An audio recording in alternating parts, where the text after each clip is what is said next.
От двата пръста, тук до към китката, почти нищо не правим. След това някак кръстим китката, за да може да заобиколим тази кост. Обръщаме длънта към нас. Може да се направят два оборота, за да може хубаво да вървим по винтово движение. Едно към едно с кълбото, което правихме. По меките части. Едновременно с това, пак се движа в няколко плоскости едновременно. Имам вход нагоре от острия ръкав към плоскостта на нанасяне и към моста на предмета и едновременно с това обръщане на тялото. Тък. И това, ако се работи там, самата ротация. Нагласил се, пуска, остър ъгъл, ротация, чакам. Така се вижда.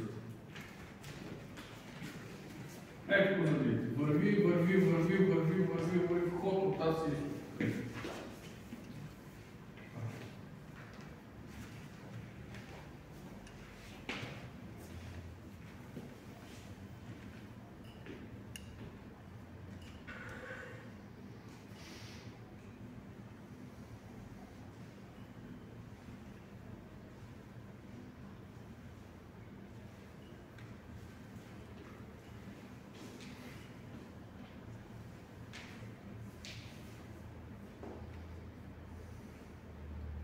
приоритетно, отивам от другия край, дигам нагоре, обръщам се върта. И после когато почвам да влизат на място едновременно, зависимо от това колко добре се работи ротацията, да добре. Ще тръгнем по една или по друга траектория на ръката.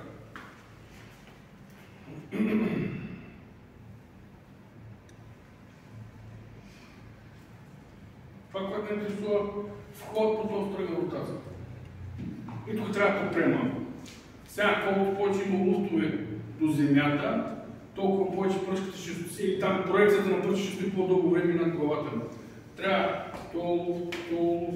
тук, лопатките, фърмежа, трябва да натекнато да оправям. Едно ако съм така. Тук, ето даже ме смъчка малко. Друго е проекцията на колената. Това как говорим за изправянето на хъбото. Така, нагоре. Тук го направя това, таза малко навътре, луфта се обира. Трябва да е твърдо. Никакви съпроводи, никакви беки работи, никакви такива.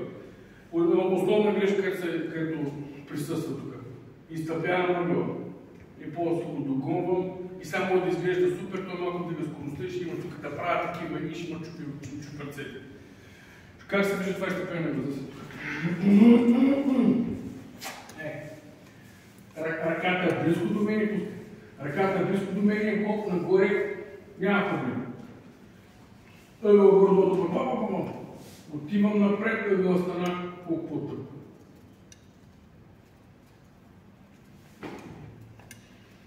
Вижда се? Да.